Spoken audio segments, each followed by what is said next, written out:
Good morning. Good morning. Welcome to the PROpulsion Summit. We've been waiting a long time for this to start, and today is the day. So thank you very much for joining us. To every single person that did purchase a ticket, thank you very, very much. We are excited to have you with us this morning. And just to start off with, like, today has got nothing to do with me. It's got nothing to do with propulsion. It's got nothing to do with anything. The only thing it has got to do with, not really anything, what it does have to do with is absolutely with you, your business, and the profession. And it's all about raising the bar. So thank you very much for being here this morning. We have an incredible lineup for you today. Really excited. We're going to start off with an amazing keynote in this session. And I hope that you found sort of the whole process of registering and getting everything. We've had minimal people asking for things. So it seems like the process worked well. But I hope that you're enjoying it so far, and that what you're about to experience in this specific session is really going to blow your hair back.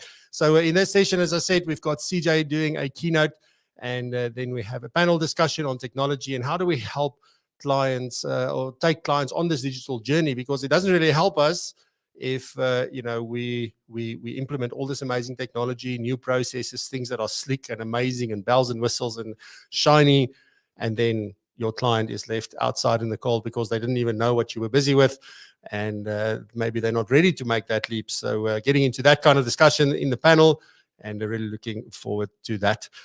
So so please, there is also a chat function. You're welcome to use that and to engage in all the sessions. As you maybe realize now, you can either click the watch on YouTube video if you want to watch it there, but do watch it in the platform. You just need to hit the play button in order to get it going. So that's all you need to do. So fantastic. But do engage in the chat, do network, do connect with other people that you know. So please enjoy this morning with us. Then just the last thing before we get going, on the top right, as you came in, if you do click on the little summit icon on the top left of the screen, it'll take you to the landing page. When you go back rather to the schedule, there's some links at the top. Please go and visit the resources tab. That's where all the sponsor information is. It's they've made some amazing information available there. So really excited for that. Very valuable stuff. And then also under purchases, unfortunately, as I said in the email, we can't change the wording of these links at this point. So it says purchases, don't worry. There's just offers there and bonuses and all sorts of other stuff that you have access to. But do go check out those two links on the platform. So purchases and resources for some amazing information and things to help you raise the bar for you, your business, and the profession. Alrighty, so with that, we are ready to get going.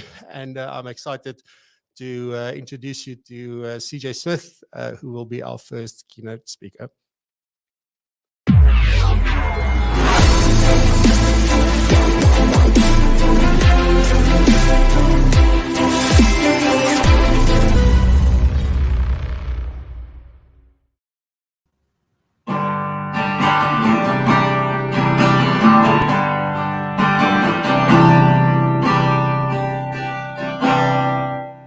Do you believe that a sound can tell a story? Let's put this to a test. What is the story that unfolds in your mind's eye when you hear these sounds? I would like everyone to close your eyes for a moment and just imagine you're walking in a bush. It's just you and it's hot, and you see a big marula tree, and you go sit there in the cool of the shade, and then you hear this sound.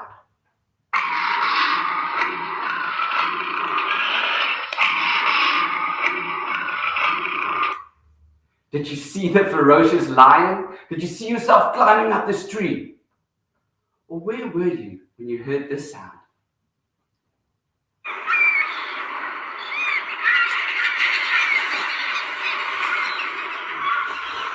Were you at a small little fishing village at the west coast of South Africa, drinking a pina colada? Or maybe this would jog a memory.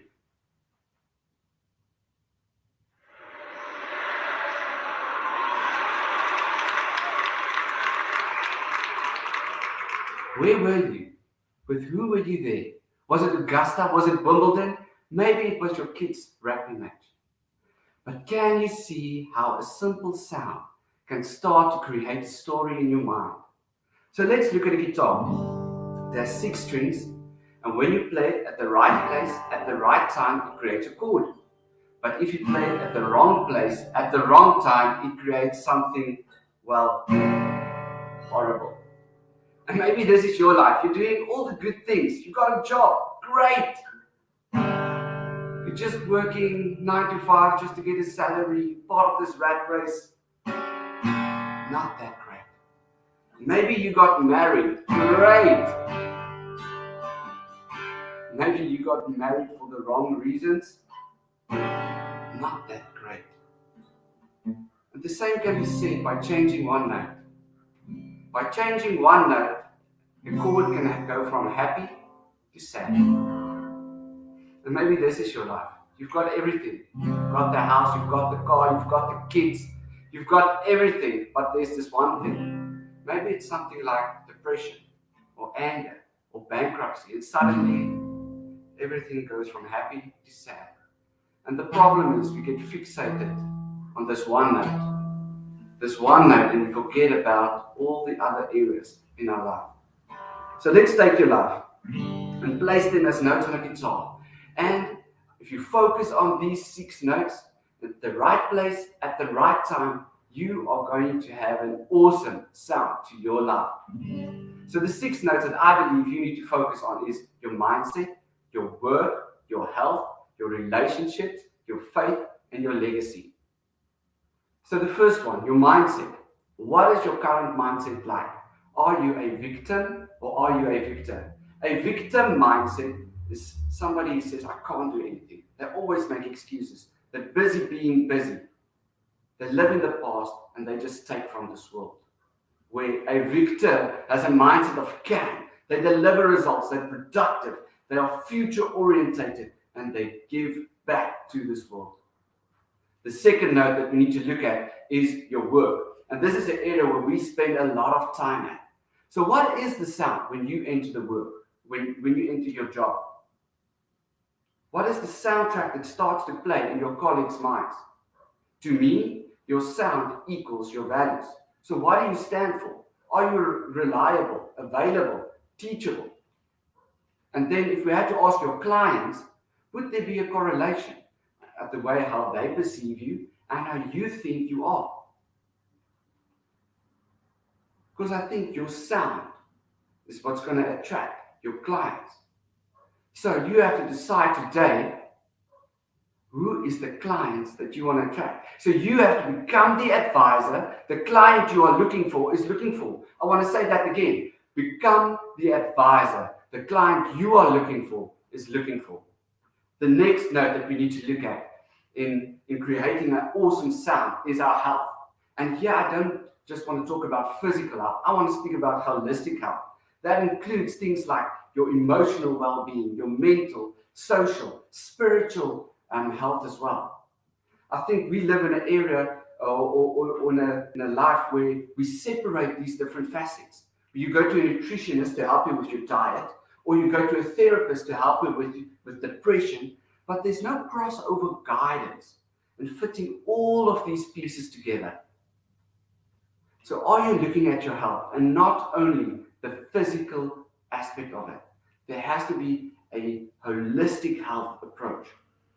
The fourth note that we're going to look at is relationships. And to me, to have good relationships with your spouse, your kids, your boss, your friends, you have to look at the 3 T's. Your time, your treasure, and your talent. And there needs to be an integrated balance between these 3 T's to have good relationships. Let's look at it for a moment. Let's say you spend all your time at work. Do you think there's going to be a happy spouse at home? I don't think so. Or you take all your treasure, all your money, and you just throw it to your kids and you are hoping for the best. Do you think that's going to be a healthy relationship? I don't think so. Or what if you are spending all this time at work, but you're not using the talents while you were employed? Do you think your boss is going to be happy with you? No. There has to be an integrated balance between these 3 T's to have a good relationship. The fifth note that we're going to look at is your faith. And the big question here is, what grounds you? What grounds you? Through the highs and through the lows of life, on this journey, what is the one thing that grounds you? In my life, that is my faith. That's the place where I find my true north. What is it to you? And are you focusing daily on that? The last note that we have to look at is your legacy.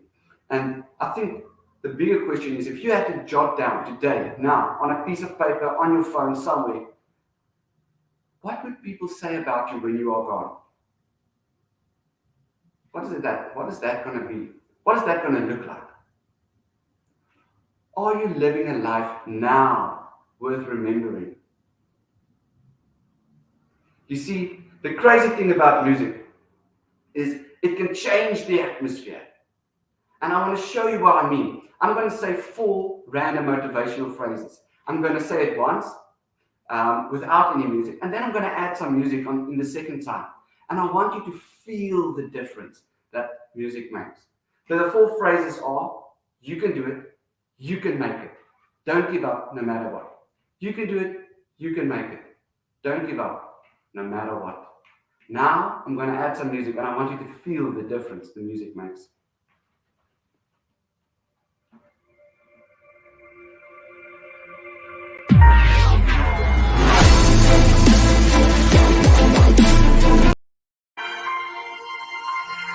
You can do it. You can make it. Don't give up, no matter what. You can do it. You can make it. Don't give up, no matter what. Can you feel the difference? Can you feel the atmosphere becomes tangible? And this is the effect you can have when your life is in harmony, when your life is in balance. I firmly believe to set yourself up for success, you have to focus on these 6 notes. And when you play it together at the right place, at the right time, you are going to create a sound to your life that's going to echo into eternity, that's going to inspire and empower those around you. So what is the sound to your life today? Thank you.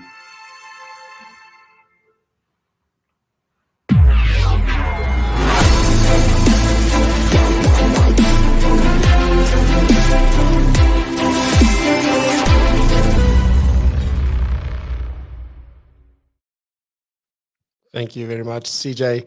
And with that, it is time for our first panel discussion on technology.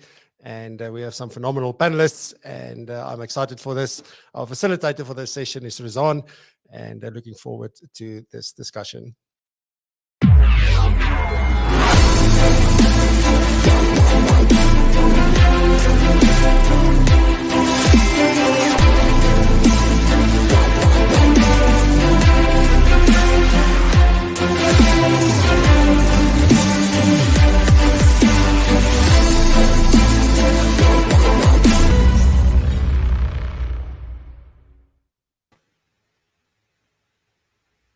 Good morning. Good morning. Hi, Mike. Hi, Johan. Hey, Rizanne. How are you today? Good. Brilliant. So Johan is the founder and CEO of Commspace, and Mike is the director from Beyond Binary. And today we are here to look at taking clients on a digital journey and the value of that. Technology is a key component of innovation and staying relevant and being efficient and taking your financial practice or business to the next frontier. Now, there's a lot of technology required not only to run your practice effectively, but also deliver a valuable client experience. So when we talk about taking your client on a digital journey, the first thoughts that come up is how, why, and can it be taken too far? Now, Mike, you've spoken worldwide on the topics of digital disruption, innovation, and transformation. Why, in the first place, should the client be part of the digital journey, and to what extent? So thanks, Rizanne. It's really cool to be here. I think technology is such an interesting topic because all of the innovation, all of the development and advancement that happens in the world, with the exception of technology, is quite linear. But technology has got this like exponential component to it. Like over the last couple of decades, we've seen such dramatic evolutions in the tools that we have access to and the possibilities that are associated with those technologies. So it's no wonder, number one, that we're like really intrigued about what it could do for our businesses, but also these tools and platforms have fundamentally changed the way that our clients interact with us as organizations and service providers, and also with each other. It's changed the fabric of our relationships and business. So of course, when we look at technology, it has all this allure and all this wonder attached to it, but that's also potentially its weakness, because looking at it and expecting technology to solve all of our problems for us is, I think, sometimes where we go wrong, certainly where some of my clients go wrong. Technology is not a magic fix-all pill. It's not a panacea. Technology is an amplifier or an accelerant. So if we apply technology to businesses or processes or relationships that are already dysfunctional or broken, what technology tends to do is amplify the brokenness of those things rather than magically fix it for us. So really, of course, the promise of technology is extraordinary, but we shouldn't forget that it is primarily an enabler. Technology is a means to an end rather than being an end in and of itself. That's brilliant. Johan, Yasmina, have you got any thoughts on this? Johan, do you want to go? Sorry, we had a bit of a glitch there. Was that directed at me, Rizanne? Yes, I said any thoughts you want to add to Mike? I think the exponential point there was that it can solve a lot of problems, but it can also highlight already broken relationships. I couldn't agree more with one thing which Mike said. There's a lot of focus on technology, and we should use technology, but the point about if your underlying process, if your underlying people, if your underlying offering isn't sound, if there's cracks there, and if there's problems there, technology has just got to highlight that, because that technology has got no opinion about the information that it shares and the communications that it enables. It just highlights and amplifies what's there. So I couldn't agree more with that. People tend to think, oh, I've got a problem, my back office is a mess, I'll chuck some technology in there, and in and of it by itself is going to fix everything. No, it doesn't work like that. So excellent point, Mike. Yasmina, I mean, you engage with a ton of advisors, and you talk about digital engagement a lot. Do you find this when you when you guys are implementing digital processes and engagements for the planners? What do you find here on this topic?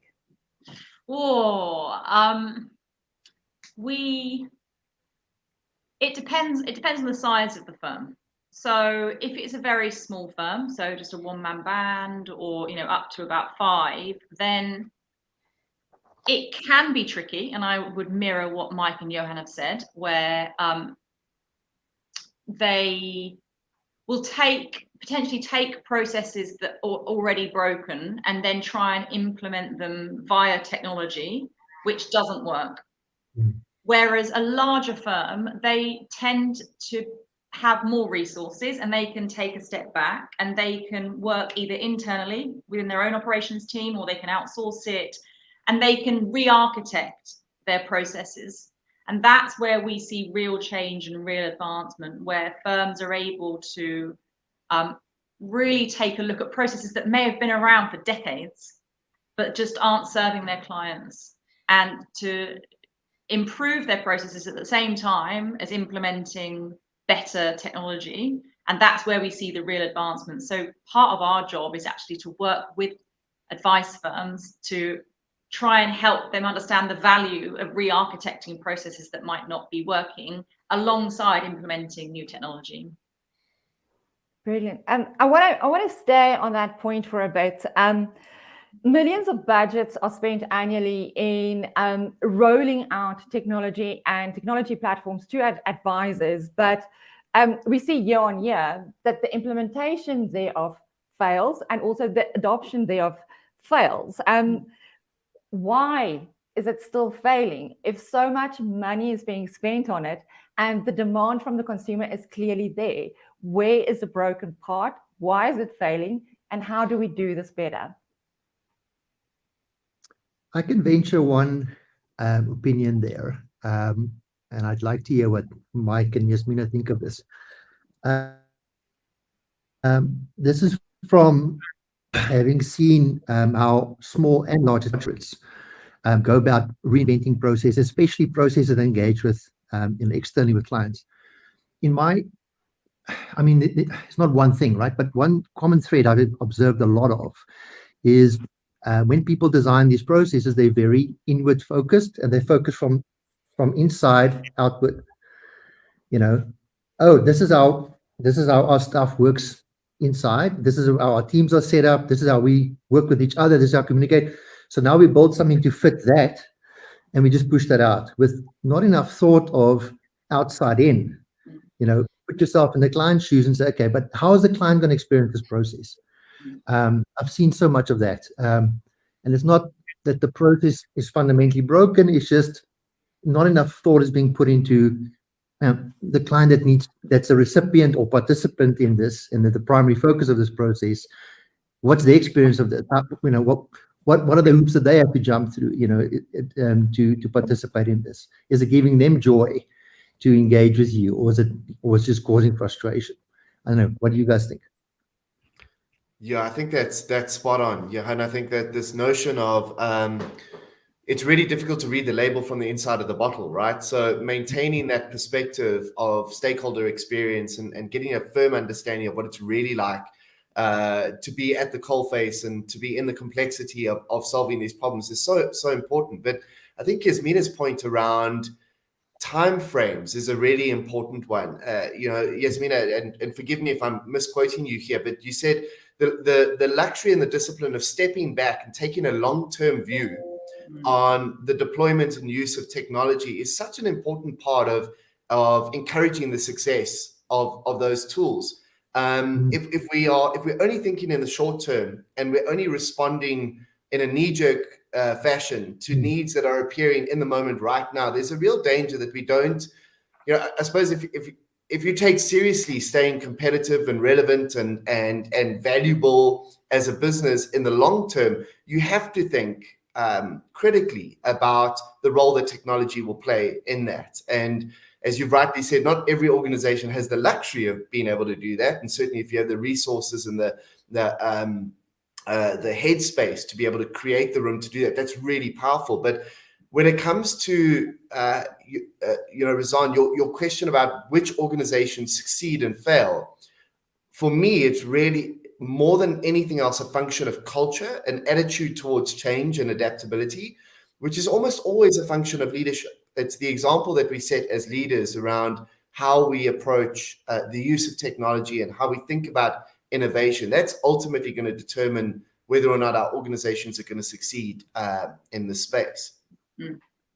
Yeah, I mean, we're violently agreeing, which is not making for a fun panel, but Johan and Mike totally agree on both of your points. I think the culture one is super important, actually, Mike, where we have seen real advancements, particularly over the last 2-3 years coming into COVID and post-COVID, where we've seen technology really actually being used in the field in financial services and financial advice in an effective way. When you look at the people at the top that have pulled that together, they are visionaries. They perhaps are people that have come from outside of the financial advice industry and are taking best practice from other consumer goods. I think culture is really important. I also think regulation has a massive part to play in the reason why technology doesn't empower financial planning in the way that it does in other sectors. There has been a lot of reticence to use technology because of the fear of stepping outside of the regulation. In the UK, we have consumer duty now, which firmly kind of is trying to put all of that to bed, and is saying you have to start and end with the consumer, which is really good for technology. And I think that that all ultimately we are on the cusp of a massive shift, and COVID is a huge instigator of that. And there used to be apathy amongst the culture of financial planners. We've all heard it, my client is 82, they don't want to use an iPad. Like, that is gone, and I think we are not yet seeing the benefits of that kind of cultural shift of financial planners. But over the next 3 to 4 years, because most boardrooms across the UK are now firmly focused on how can we use technology to drive efficiencies and drive customer experience. And we will see the fruits of those conversations over the next few years. But I truly believe we're on a cusp, and all of these challenges that we face every day are starting to erode. That's perfect. Yasmina, I think you touch on an important point there about regulation and red tape and hesitance to adopt, actually slowing things down. Is there any other thoughts here on that? Well, I can add just one thing, is that I think within an advice firm, it very much depends on where they see the value of their service. And if they see the value in the asset management side of their business, and beating the markets and showing great performance, then it's very different to a firm that holds, as Johan said, really puts the customer at the heart of their business and says, right, what is the customer experience? Do they understand their financial plan? Are they on track to achieve the goals they want in their life? That's a very different way of looking at your organization than let's try and beat the markets. And we come across it all the time. Who the CEO or the MD, where does their mind rest? And I think as the regulation is all tied into it, but the kind of, where is the beating heart of that organization is really important. And if the beating heart is more on the side of the customer and the outcome, then technology will win. Great. Johan, do you want to say something? No. I wanted to ask Yasmina a question quickly, because she touched on that really important point around investment. And if your leadership is in the right headspace, and if they've got a view to customer enrichment and centricity, but what if they don't, Yasmina? What if there's like an anecdotal appetite for tech, right? Ooh, we need it because it's cool and it's going to solve our problems. But then when we speak about the upfront investment, there's often a sort of reticence around, wow, that feels like a big commitment right now, and we're not sure about the ROI and how that will be demonstrated. How do you handle that conversation, especially with those bigger firms? Yeah, that's a really good question. And we have to have those types of conversations all the time.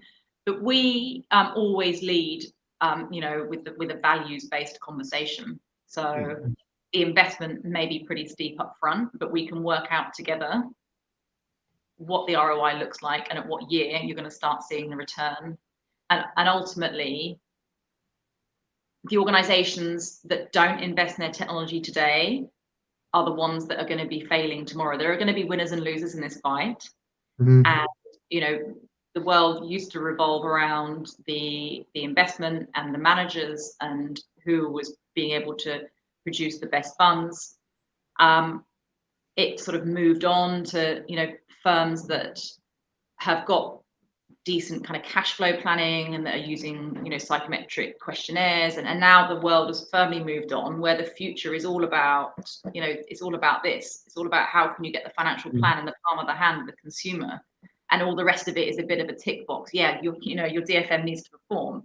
Yeah, you need to be able to understand my risk appetite. You need to be able to show me, a financial forecast, and it needs to be accurate. But also, how engaged am I with you? And so we talk to organizations around the values-based proposition, where we and that ultimately is what drives their decision. But we also talk to them around, what is the future of this industry, and help them understand the landscape in 5 to 10 years' time. And as I said earlier, the visionaries, they get it and they invest. And I think the losers will be, as we've talked about, kind of the cultural problems that we have in this industry.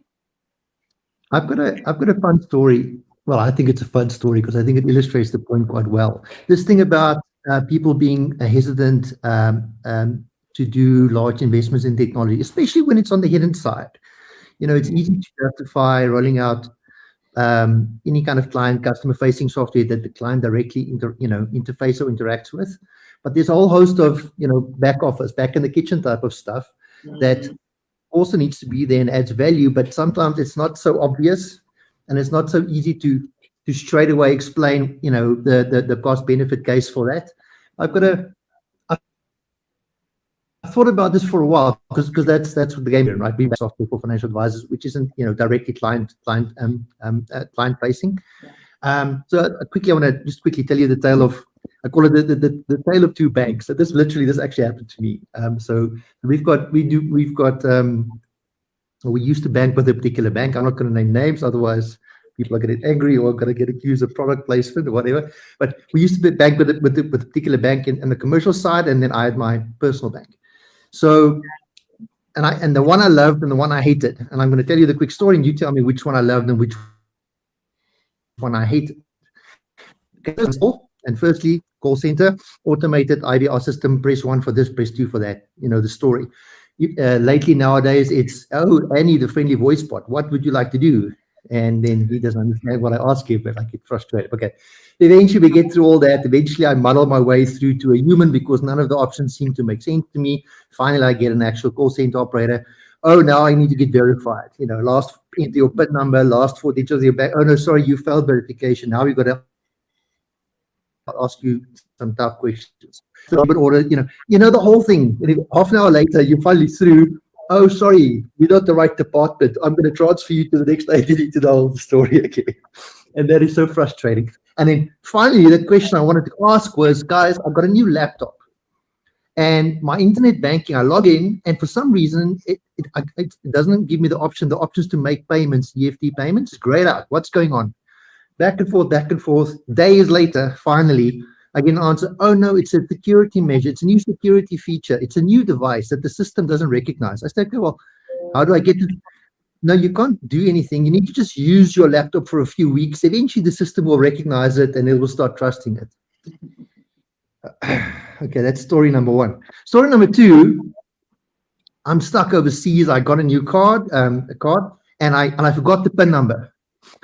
I'm overseas. Geez, I don't know. I call my personal bank. First of all, it's a human that answers. There's no IVR. That they recognize the phone number. Hi, Mr. Vosloo, how are you? How can I help you today? Guys, I'm stuck. I'm overseas, whatever. So, Mr. Vosloo, just quickly, which account number is this about? Tell them the account number. Oh, I couldn't remember the account number. What's your ID? Your personal ID number? That I know. I tell them that. Oh no, fine. This is the process. Do the next time I call something similar, guys, I'm sorry, I'm sitting with the bank. I need to apply for something. They need my full bank statement history. Can I get it? No problem. It's on the, it's on your way by email. And by the 3rd, 4th, 5th time with these interactions, I asked them. I said, guys, but I know it's me because you asked me. I need to verify one thing, and I ask all these heavy account-related questions. No, don't worry. Our automated voice recognition system already verified you silently in the background. We know it's you. How can we help you? Now that is a massive, massive hidden investment to have that system and to be able to have all the other back-end systems all tied together so that one call center agent can answer any type of queries that I need. That's hidden. You don't see it. You don't think about it. But what's the experience? Me, from a client point of view, what's my experience like? It's fantastic. I call one number, I talk to a person, they sort me out.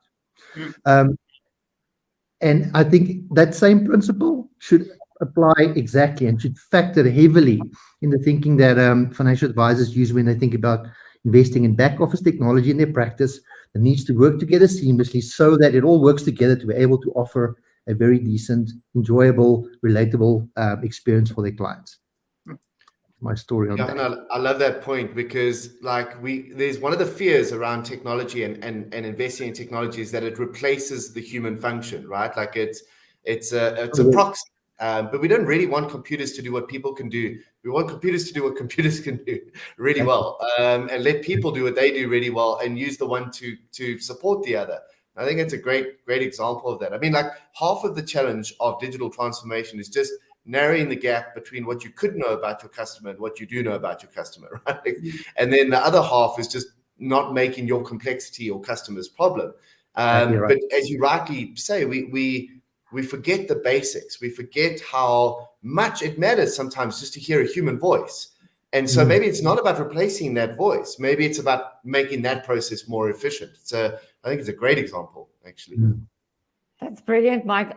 Yasmina, before we close off, I want to ask you, what is your top tip for advisors for taking their clients on the digital journey? My top tip is work out what is your customer journey. So what are the touch points with your customer? So what is your unique customer journey? Map that out, and then find a technology provider that can help you digitize the bits that are expected to be digital by your client: data capture, relaying of information, looking at dashboards to see where your investments and your pensions are at, but use humans in a true hybrid way. So keep that real personal interaction and that consultancy going between you and your client. So really understand your own customer journey, and then find a technology provider to help you transform into a super slick service. Mike, I want to throw the same question to you, please, shortly. Yeah, I mean, like I said before, we make the mistake of thinking that technology will solve our problems for us. I don't know if anybody else got served those ads during lockdown. There's like personal transformation ads, like, body transformation or get fit or whatever else. And I, like many others, fell prey to thinking that I could use the time in lockdown to get fit and strong and whatever. So, I went and bought a whole lot of technology, right? Like exercise equipment, and I hired a consultant, a personal trainer, and then I put the stuff in my garage, and then I never did anything. So unsurprisingly, nothing happened. But I think, to Yasmina's point, like we forget to do the work. It's great having awesome technology to have access to. It's wonderful having consultants with expertise that we can call on, but ultimately we need to do the work. We need to own that process. And as leaders, the success of those projects is almost entirely dependent on our digital literacy capability and enthusiasm. A last one for you, Johan, and we've got 3 minutes left.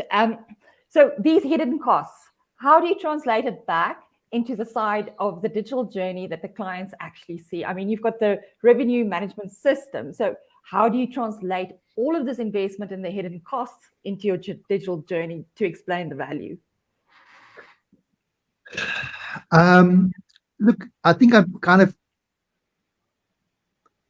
illustrated that point with that bank story. It's the most important. I think the most important two things that you can do that's going to give you the most bang for the buck when it comes to hidden cost back office system is make sure you pick the right technology partners. You're not just picking the technology, you're also picking the people that provides the technology, because inevitably you're going to run into problems and walls and not know how to use it and not know how to make it talk to other systems. Make sure you pick the right people, and then make sure you take the time to invest in your own people so that you don't foist this new thing on them, because resistance to change is universal across humans. Very few people, if they've got a process that they're used to and it works for them, very few people enjoy being abruptly being told, unceremoniously, here's a new way of doing it. So make sure you take the time to invest in your people and say, look, guys, this is what we're going to do. This is what we want to do. This is the reason for it.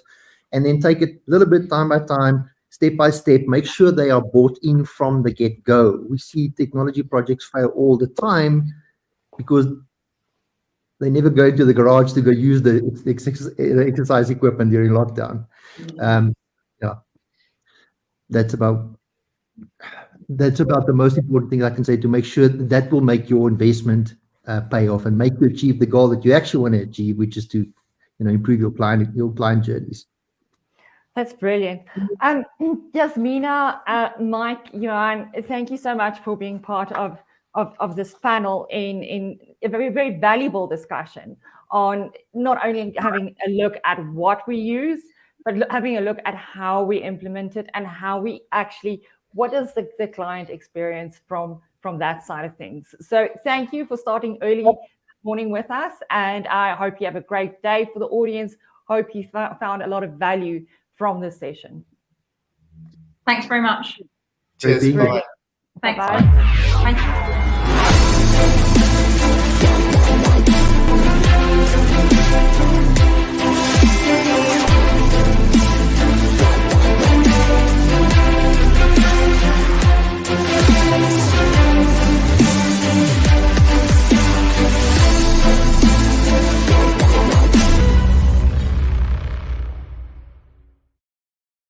Cool. That was such a phenomenal discussion. Thank you very much to all our amazing panelists and for Rizanne for facilitating a very interesting discussion. Really appreciate it. With that, let's have a quick word from one of our sponsors. Wealth means different things to different people, and how your clients use their wealth to define their world is unique to them. Some clients have more complex needs than others. At Old Mutual Wealth, we offer no generalist solutions.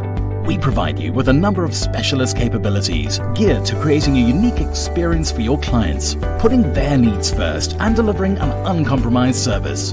Visit Old Mutual Wealth for more information. Take your wealth further.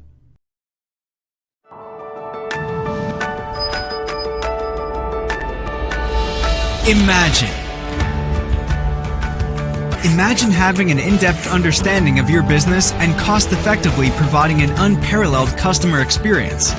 Introducing Advice Tech, a truly integrated solution that places you at the forefront of financial services. Experience the future of advice.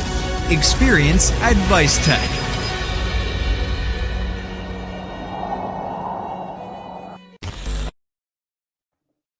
Awesome. Alrighty. So let's recap quickly what happened in session number 1. Well, we had that amazing keynote from CJ Smit. I think he did a phenomenal job. And then we had this great conversation around technology and how we can help clients on this digital journey so that they go with us and not get left behind. I really think that Mike, Yasmina, Johan, Rizanne all had such interesting views and definitely a lot of takeaways from that particular session. So in the next session, we are going to go over to session 2. So you'll have to click back to the schedule and then go to session 2, click on the title, and you'll be able to access the live stream there. And we have first off Ignu. So Ignu van Niekerk, he is an author and also a leadership development specialist at Liberty. And he's going to do a keynote on a financial advisor walked into a bar. So if you know anything about Ignu from my show, he is an amazing storyteller and always comes up with the most amazing things. So you do not want to miss that. And then after that, our next panel discussion is on practice management and doing it differently. And I will be facilitating that session with another phenomenal panel. Alrighty, with that, thank you very much for session 1. I will see you over in session 2.